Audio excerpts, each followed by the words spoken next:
What do you do when your country is oppressed? Do you write or do you fight? That was the defining question faced by Filipinos in the late 19th century under Spanish colonial rule. And the answer split a generation into two powerful movements, the Reformists and the Revolutionaries. Today, we're not just going to memorize names and dates. We're going to understand how these movements shaped modern governance, diplomacy, and even how nations negotiate power today. Let's set the stage. In the late 1800s, the Philippines was under Spain for over 300 years. But by this time, cracks were showing. Filipinos were heavily taxed. Political power was monopolized by Spaniards. Friars dominated both religious and civic life. And most importantly, Filipinos had no representation. Then came a turning point. In 1872, three Filipino priests, Mariano Gomez, Jose Burgos, and Jacinto Zamora, were executed after the Cavite Mutiny. This event didn't just silence dissent. It ignited Filipino nationalism. Enter the Reformists. These were educated Filipinos, mostly in Europe, who believed the Philippines can be fixed without breaking away from Spain. Their movement became known as the propaganda movement. The key figures: Jose Rizal, who wrote No Limite Tangere in 1887 and El Filibusterismo in 1891, exposing colonial abuses. Marcelo H. del Pilar, he led the movement in Spain through journalism. Graciano Lopez Haina, he founded the newspaper La Solidaridad in 1889. And Mariano Ponce, the first Filipino diplomat, expanded the movement's international connections. Their demands: representation in the Spanish Cortes, equality before the law, secularization of parishes, freedom of speech and press. Their strategy: not guns, but ideas, essays, newspapers, political lobbying. But here's the problem. Spain largely ignored them. And when reform fails, something more radical begins to grow. In 1892, Jose Rizal returned to the Philippines and founded La Liga Filipina, a peaceful, reformed group. But Spain exiled him almost immediately. That moment changed everything, because in the shadows, a new group was forming. The Katipunan, founded in 1892 by Andres Bonifacio. The Katipunan was a secret revolutionary society.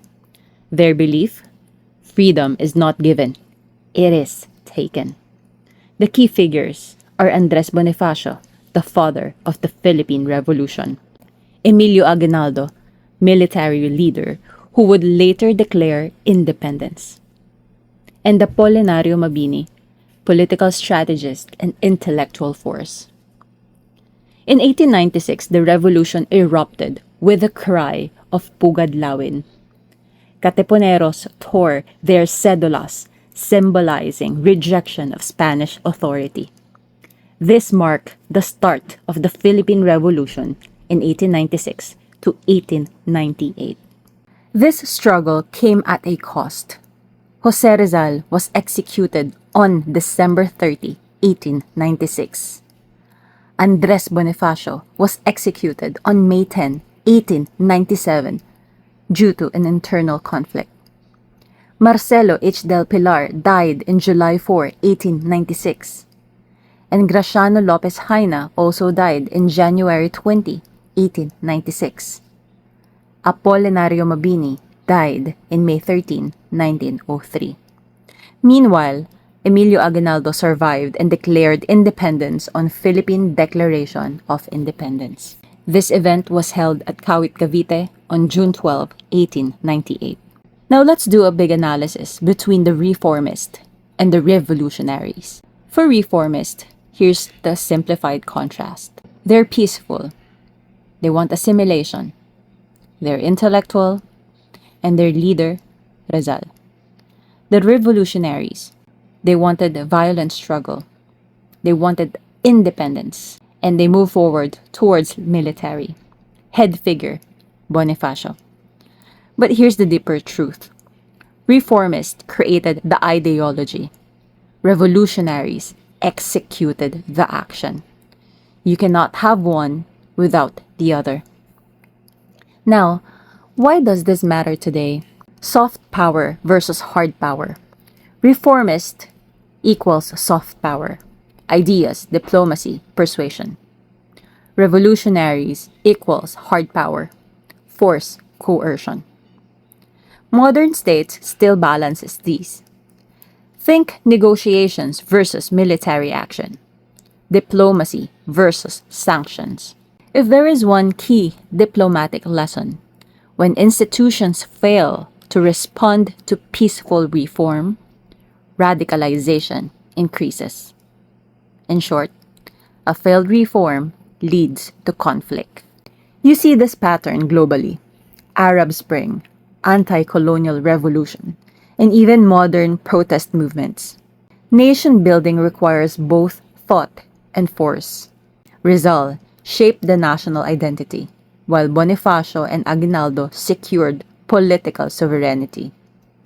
Modern diplomats must understand that ideas win legitimacy, but power secures it.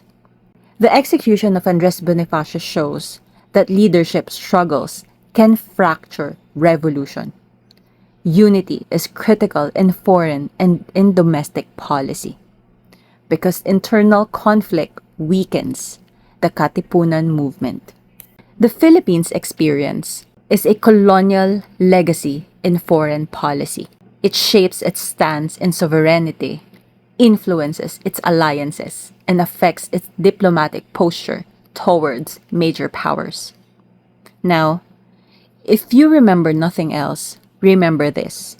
Rizal wrote the nation. Bonifacio fought for it. Aguinaldo led it. So next time you hear about reform versus revolution, don't think of it as a simple choice. Think of it as a continuum, where ideas ignite change and action completes it. Because history doesn't just ask what is right. It asks, what are you willing to do about it? If you found this helpful, don't forget to like, subscribe, and I'll see you on the next deep dive. Thank you.